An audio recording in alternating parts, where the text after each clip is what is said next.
Thank you for joining us. We're here with Michelle and Dr. Kate. Thank you both so much for joining us here. Michelle is a San Francisco-based freelance journalist, marketing specialist, ghostwriter, and UC Berkeley Graduate School of Journalism alum.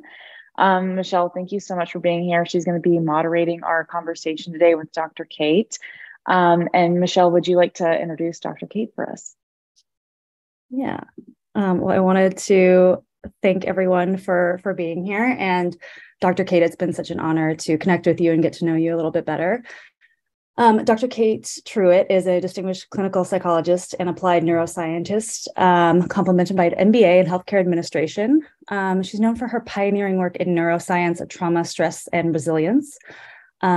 You may have seen Dr. Truitt appear in major media channels, including Oprah Today, BBC, and Medium, and she's been an international keynote speaker.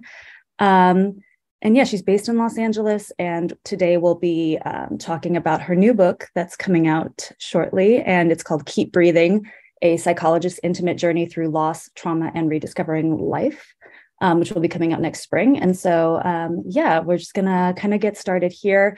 Dr. Truitt, I would love to just start with a little bit of your background, how you got into the field, and also if you could tell us a little bit about the new book. Absolutely. And the contextual elements of the Within Summit are exactly a large part of why I got into the field.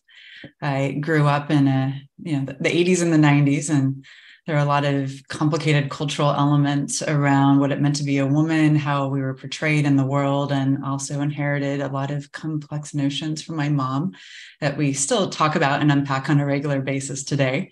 But at the time was very confusing in terms of how I understood how I was allowed to be in the world. And I developed, as many young women do, experiences that were odd with food, eventually resulting in a pretty severe eating disorder. And I had a number of different childhood traumas, as well as adult sexual trauma that happened that certainly contributed to all of that. And when I was 19 and I went to college, I was trying to go figure out what was going on in my head.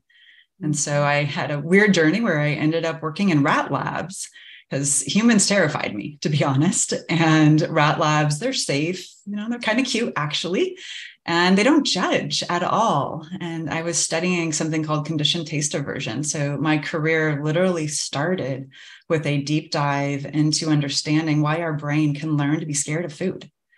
And as my work evolved, I stopped being as fearful of humans. I did a lot of intense, deep therapeutic work myself, which was amazing, and began my journey to become a clinical psychologist. And so for the past 20 years, my focus has been on an integration of neuroscience, what's known as applied neuroscience. So taking all the wacky stuff that's happening in our brain and helping that be translated to the normal world, because most people aren't studying conditioned taste aversion in rat labs or looking at brain maps to understand what's happening, so that we can all, as a humanity, have an understanding that our brains do weird things. And that can show up as an eating disorder or trauma symptoms or anxiety, depression, and so much more. And oftentimes those weird things are really just ways our brain's trying to keep us safe. And that's what the book's about, is all of that stuff. And then it's based in a very deep personal trauma that I had, where I was unexpectedly widowed a week before my wedding when I was 29 years old. And that opens up the book to a larger through line story of brains and my own journey through healing all the way back to childhood up until today, largely because the book's not out yet. So today.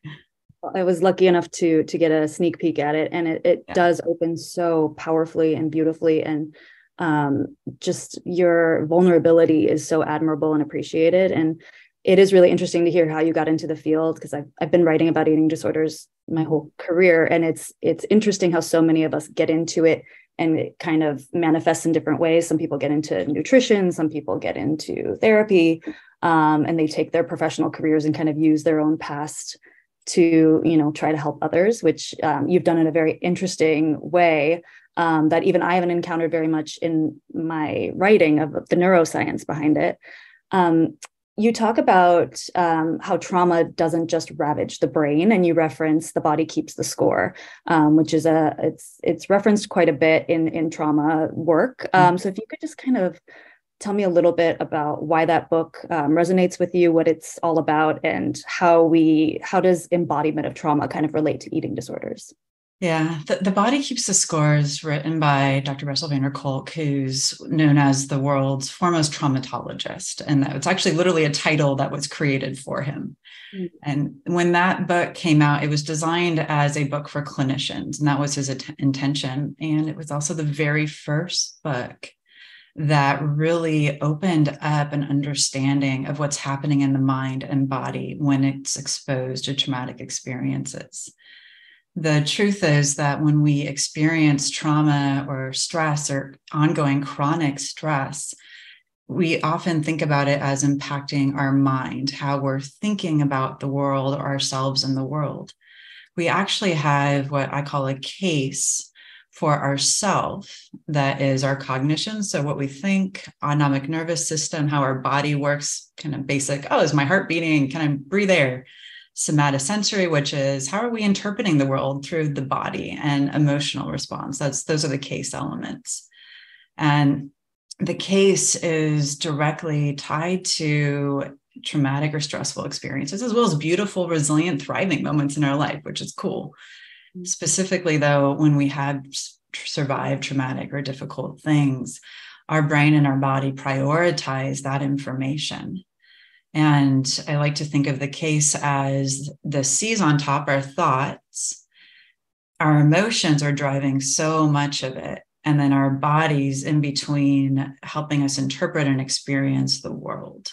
Mm. So the emotion, the brain, the body's in between. And if our system is saying the world's unsafe or I'm unsafe in the world, our body is really holding the space for our thoughts and our emotions as we navigate, and ultimately defining what emotions are allowed to arise and guiding how we're thinking in any present moment. In eating disorders specifically, our brain starts to become redefined so that the case elements become guided by these survival strategies that then define who we are. Can lose ourselves that way. And so the body becomes the primary beacon, so to speak, for who we are and how do we stay safe. Yeah. And we're taught so much to kind of disconnect from our bodies and just kind of like think of, even in my own eating disorder treatment, I felt like initially I was kind of taught to separate my thoughts and my body, and just they were two entities and my head was just floating, and it was like I wasn't connected. And I think there is some element of that in like at least the traditional treatment space. Of like, we're just not going to acknowledge that the body exists. We're going to focus on the brain. And what you're really saying is that you can't disconnect them. They're inherently connected. Something that actually we were talking about a little bit before we got on was about the social element, and how society kind of can influence our development of self and sense of self. When you talk about trauma, I'm interested actually how would you define trauma? Because I think a lot of people are quick to brush off like, well, I never experienced trauma. So what is a way that you would define it? Yeah. Trauma is, well, let me pull it back to the brain, because that's kind of what I do. Yeah. My favorite part of the brain is the amygdala. I lovingly call her Amy. And that was a huge part of my recovery journey back in the early 20s, where I started to go, I have Amy, my amygdala, who is the holder of trauma, as well as all of our amazing, powerful, beautiful emotions.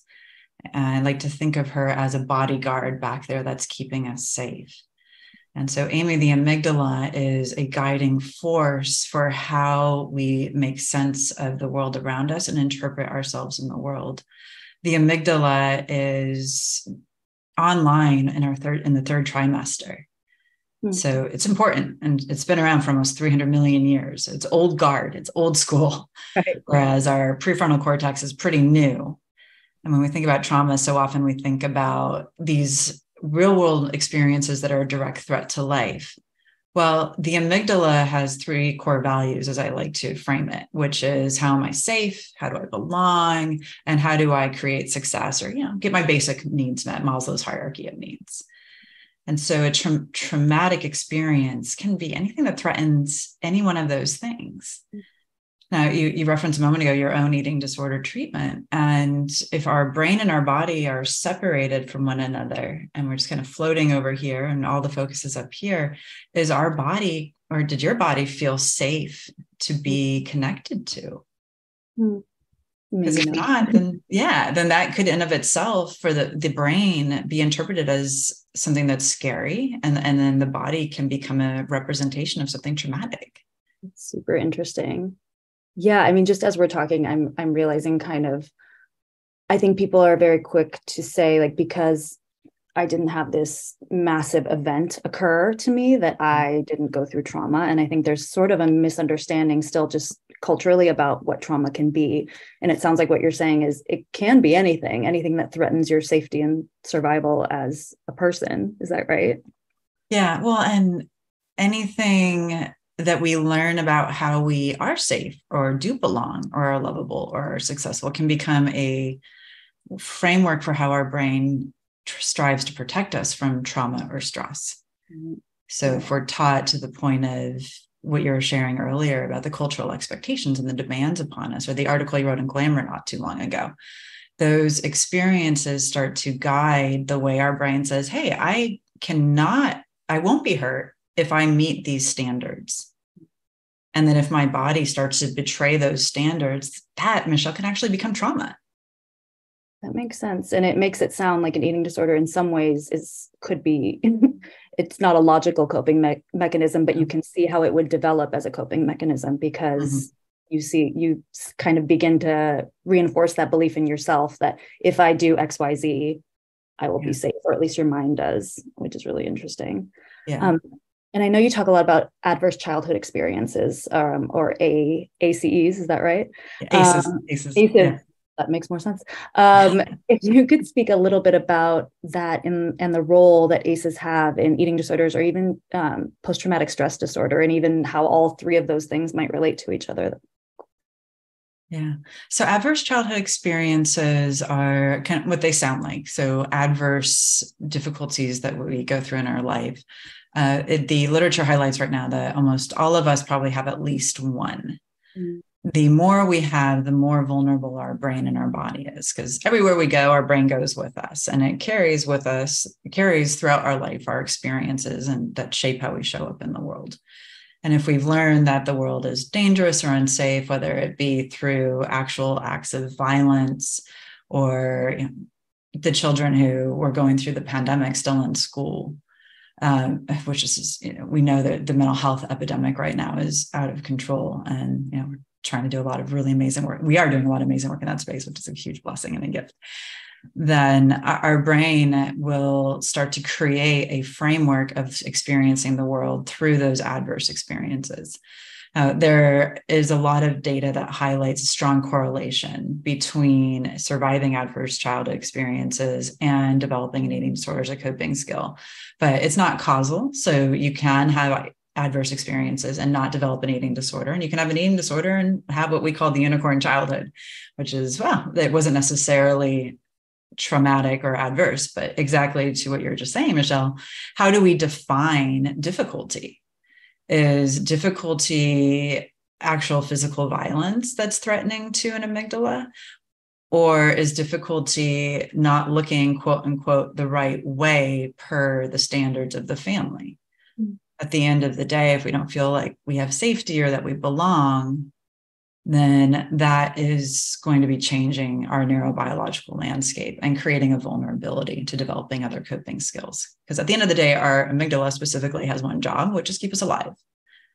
And she's going to figure out how to do her best that we do be safe and that we do belong, or that we can meet our core needs. And if we can't, she'll numb us out, which is where eating disorders are a great, very legal coping skill. Lots of other substances not so legal. You're not going to get pulled over for a DUI if you're binge eating.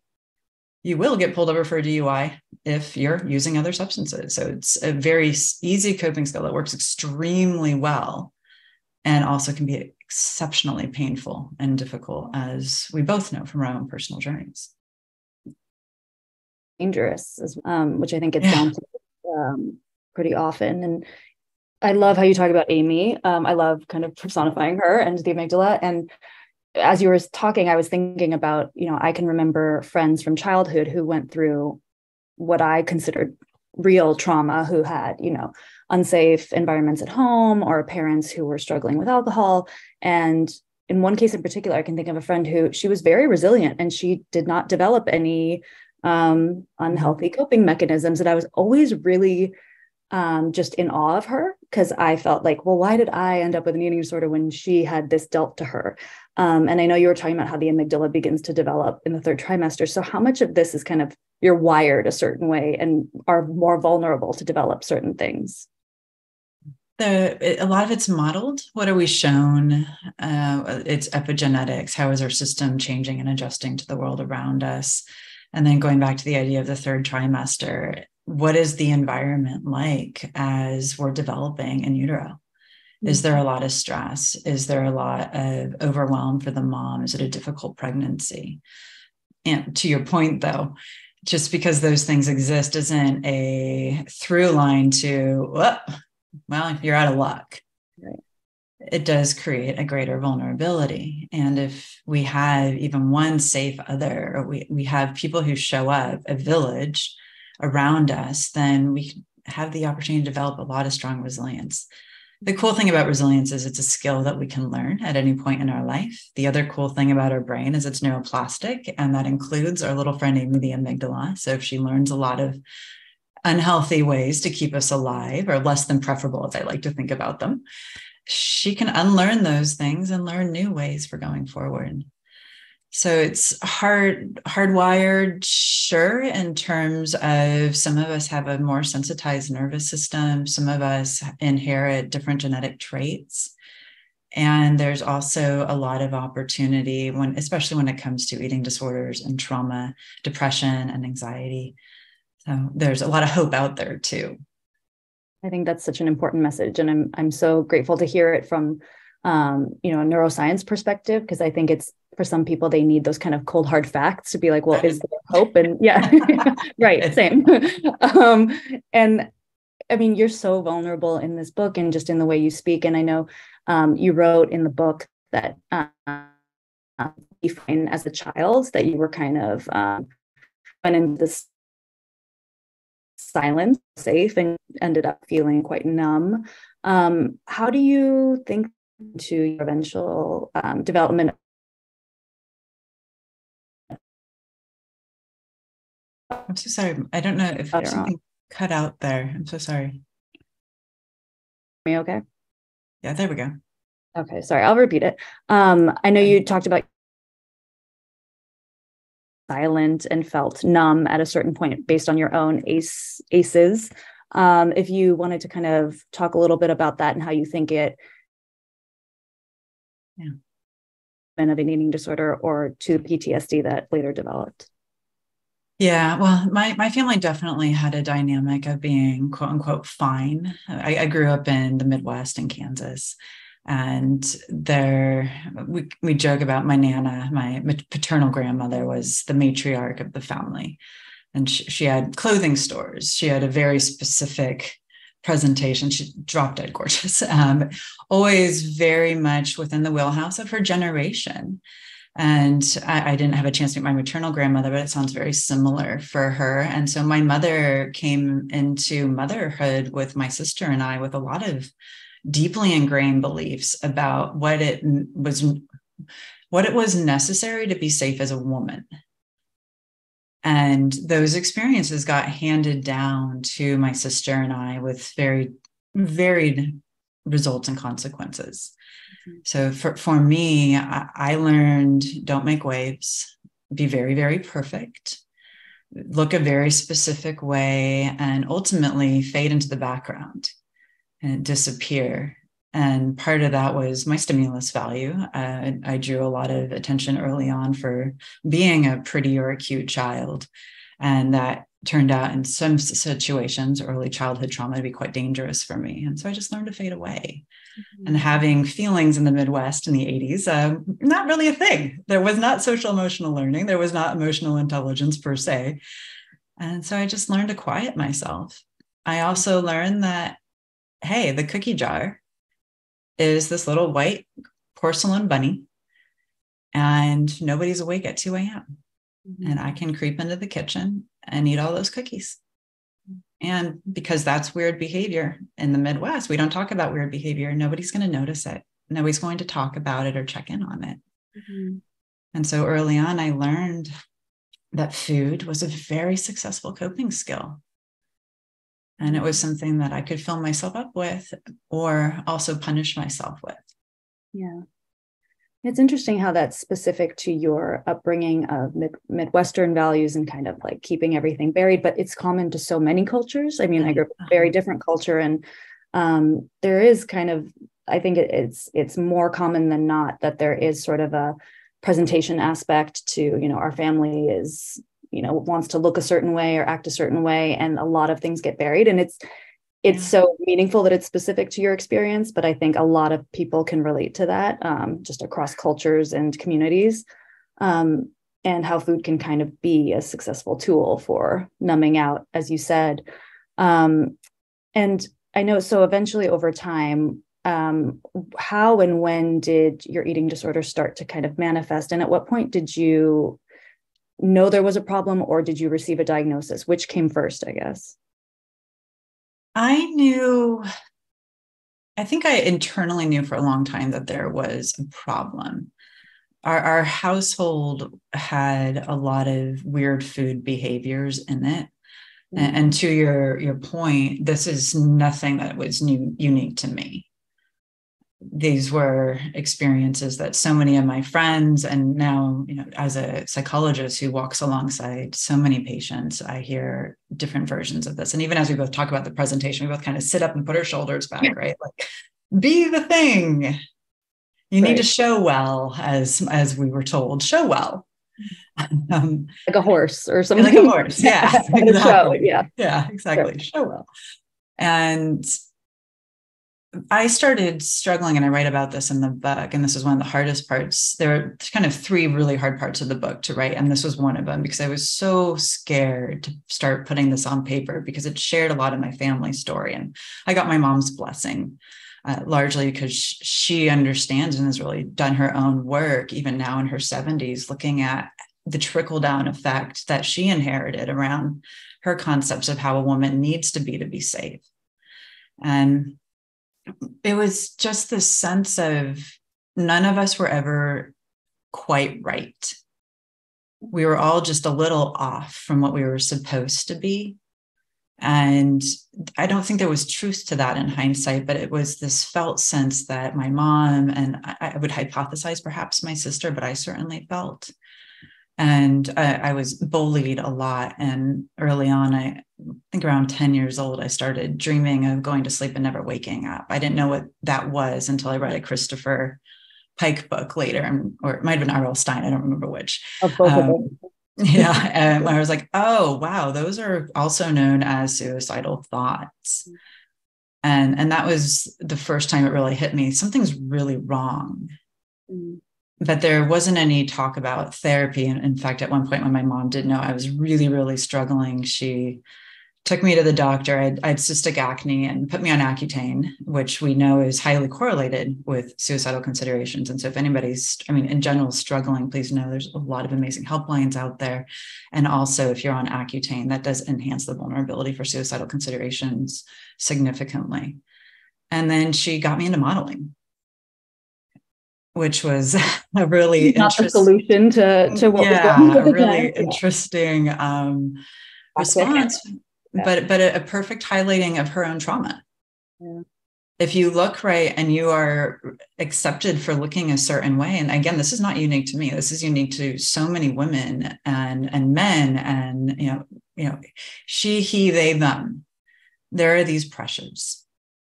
And her response was, well, if you have it on paper that you're good enough, because you've got a portfolio, you'll be okay. And she meant it with love. But that was where I learned about Ripped Fuel, which is now off the market. I learned how to starve myself. I never got into hard drugs, thank God. I'm proud of myself. I was like, I'm going to love cocaine. I will never touch cocaine. I started chain smoking at 14, 15 years old. Because I just learned if I just can disappear more and more and more, I'll be safe.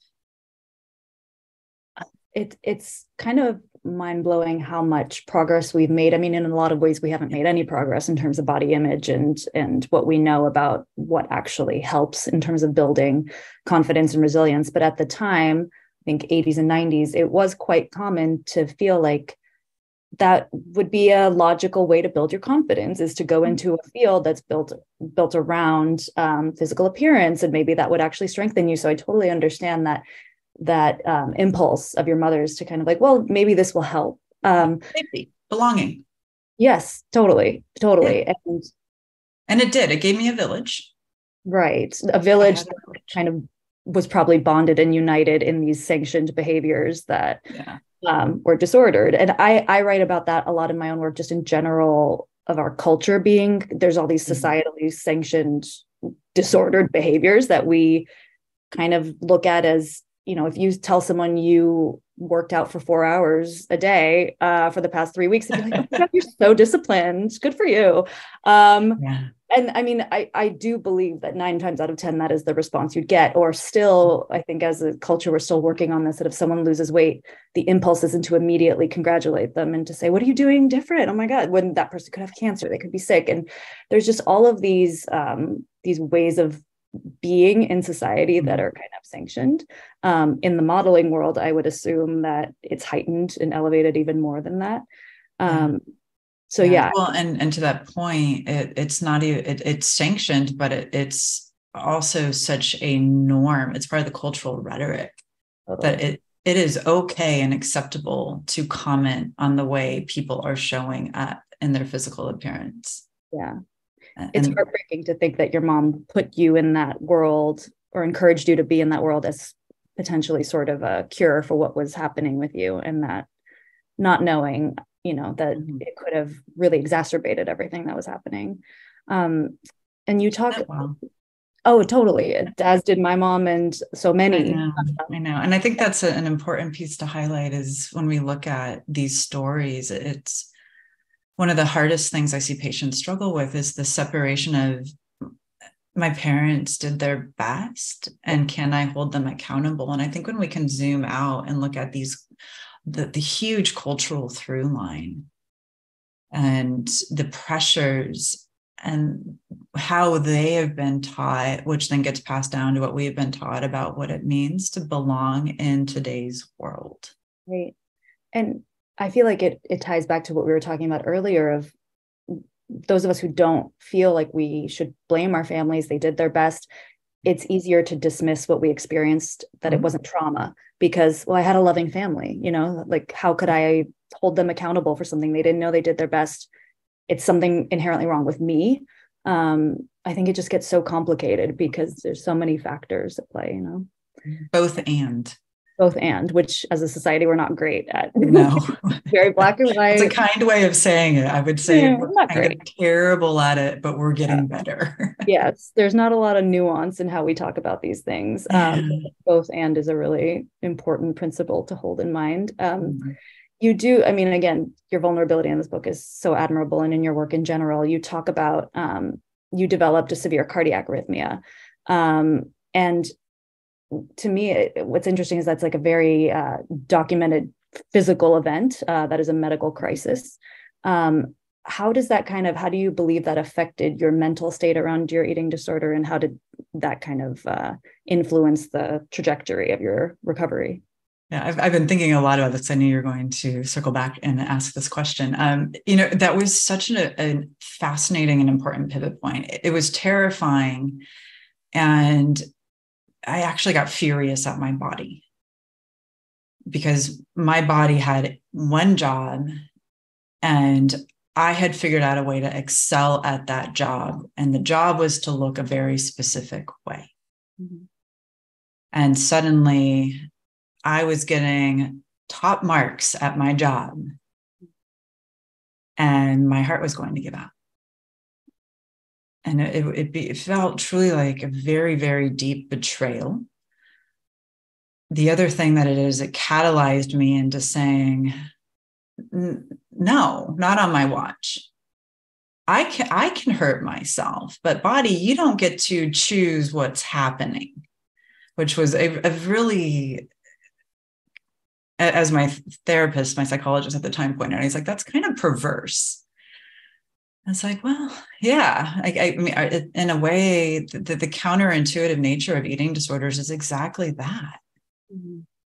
It's the brain and the body saying, I am controlling my world in these ways, whether it feels that way or not. And so often it doesn't. And I'm the first to say that. I've never had a patient tell me that their best friend is their PTSD, whereas I've felt this myself, and I've had many, many, many patients tell me, no, my best friend is my anorexia or my bulimia or my Mia or my ex fill in the blank here. That is my best friend. If you take that away from me, I will fall apart. Yeah. And so that was the first time that my eating disorder betrayed me. It's a really beautiful way to put it, heartbreakingly beautiful, but I really relate to what you're saying there, because I feel like I've had points in my life where when someone asked me, well, don't you want to recover? Don't you want to get better? There's a big part of me that felt no. And I never thought about how that would come into play in other mental illnesses or like PTSD or something like that, where you kind of have a clear-cut enemy. You don't want to be dealing with it. You want to separate yourself. Whereas with an eating disorder, you get angry at yourself for not being able to handle it or something. I think that's really an important distinction and very dangerous.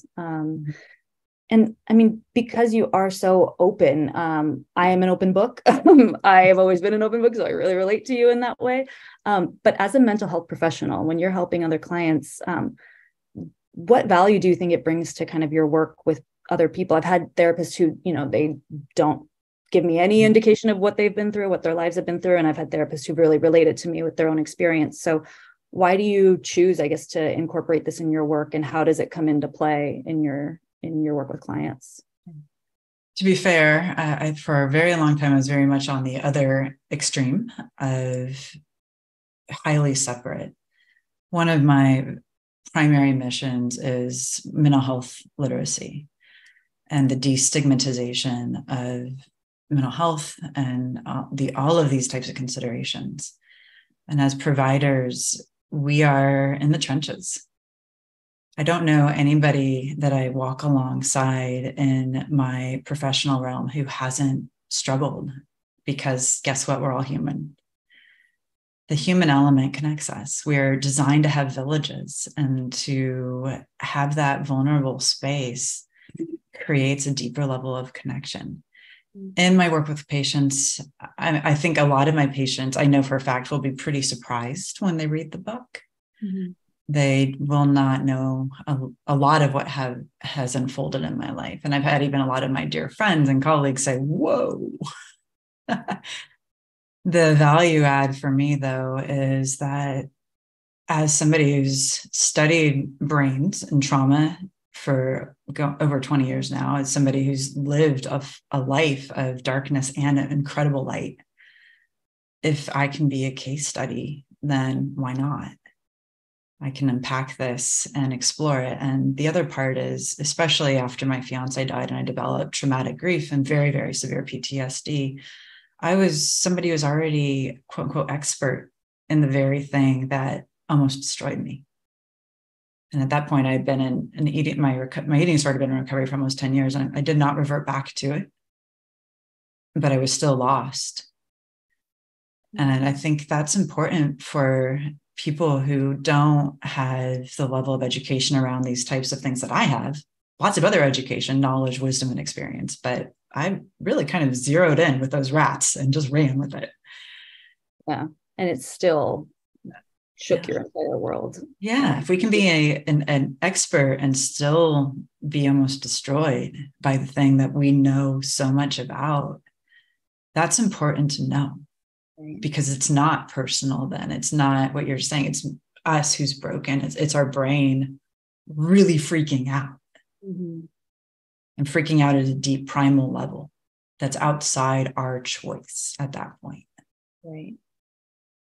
Yeah, I mean, and it's something we don't talk about much, just in terms of something that can be so devastating. I know we didn't talk about it too much in the scope of this interview, but it does open the book, The Loss of Your Fiance, and how unbelievably traumatic that would be and the grief that would result from that. And I think what you're saying is so important, that you could have been considered the top expert in, overcoming these issues, and it couldn't have prevented you. It couldn't have prepared you. It couldn't have, there is a very human primal way that we deal with these things. Are they going to help people understand that? I think the first part of even working on it is probably accepting that that's a reality, that our brains are wired in that way. And I just think talking about your personal experience is going to be so impactful for so many people. And I know we didn't touch on so much that is in this book, but is there anything else that just about your current work, about what's coming, that you really hope people take away or hope to learn, and everything that's coming up for you? Yeah, I think there's so much opportunity that's unfolding in the field of neuroscience, and a number of major, really important tools. And the havening techniques is a primary tool that I've used that gave me my brain back. We have a lot of initiatives that we're rolling these tools out in the Healing in Your Hands programs, which was actually my first book that came out, which was super cool and fun, that allow us to do our own healing work, to partner with our brains. When I was growing up, I didn't know about anxiety and depression.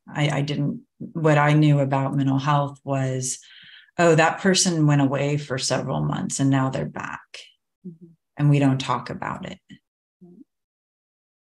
What's available to us now is this deeper level of understanding, of really having the ability to kind of through line into the brain and go, how did my brain develop in such a way that this is how I've learned to survive? And if it's survival, then why are we beating ourselves up for it? Because our brain learned with our best interests at heart, because our brain wants us to be okay and to keep breathing, hence the title of the book. Why is that bad? Why should we shame ourselves or judge ourselves? What if instead we go, okay, brain, one of my favorite lines, high five, Amy. Cool. You got me here, and let's do something else now. And the neuroscience allows for that. And that's what shone the light through my darkness. Every step of the way, even recovering from my eating disorder. I disappeared into rat labs for several years as I was going through recovering from the eating disorder. Because I was like, brain, you are weird and creepy. Hi, Amy, what's up? But the more we can have that compassion and that awareness of our brain really is just trying to do its best, I love that. The stronger we are. I love that. And I think it's so important what you're saying. And these are messages that so many of us need to hear. And I just want to thank you so much, Dr. Truitt, for everything you're doing, all the work you're doing. I think it's so unique and important. And I'm really excited for everyone else to get a chance to read the book and to learn more about you. And I wanted to give some time back to you to answer any questions that anyone might have. If anyone would like to raise their hand, or I guess put their question in the Q&A. There may be a better way to do it, Kath, if you want to let me know. But I think, if anyone wants to type a question. And while we wait, I'll also highlight, Michelle, thank you for all the work that you do destigmatizing eating disorders and thank you. Bringing this to the public space and creating a safety for us to explore and have these conversations. Thank you. Thank you so much. I rely on people like you with their massive science brains to inform the work that I do. So couldn't do it without you. Yes. What is the name of your new book? The title, and maybe if you could say when it's coming out and when people can pre-order and keep an eye out for it. Yeah, it's available for pre-order. You can find it on Amazon, and it will be in all major bookstores. It's called Keep Breathing, a psychologist's intimate journey through loss, trauma, and rediscovering life. And it's, as Michelle mentioned, it opens up with giving the eulogy at my fiance's funeral. What should have been our wedding. He died a week before our wedding, and we'd been together for 10 years at that point. I just typed the title in case anyone wants to just copy and paste that. It's very difficult to read the beginning of that, and I can't imagine a more impactful way to open a book. I just think it takes so much strength to do what you're doing and to be so raw and open. And again, not common. in your field. And I think it could really hold a lot of potential positive influence to be that vulnerable. That's the hope. Yeah. We're all human and we've all got brains and we've all got amygdalae. Yeah. Doing weird things. Amy. Lots of thank yous to Dr. Truitt. Anyone else have any specific questions? Anything we didn't cover that now is your time to ask? Yeah. Thank you all for joining us. Oh, thank you.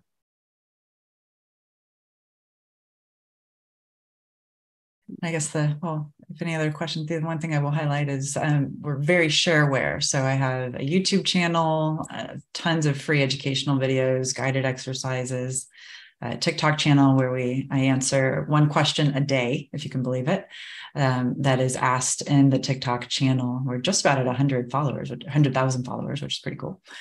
So if you have questions that pop up later, cruise on over. Oh, thank you. There's all the socials in the chat box.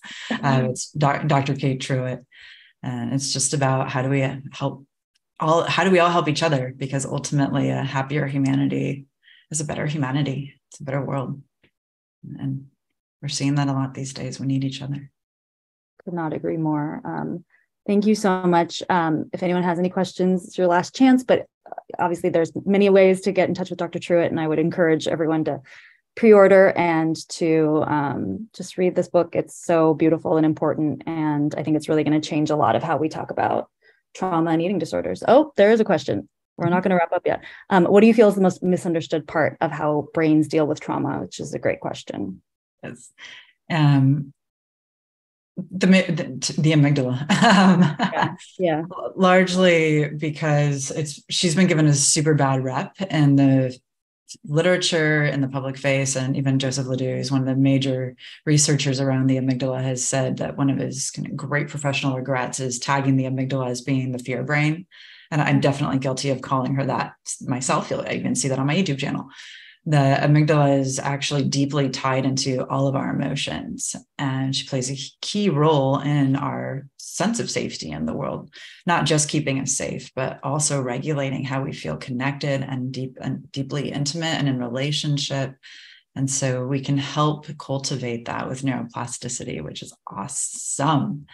And then, Tasha, I see your question there. We have tons of classes and courses.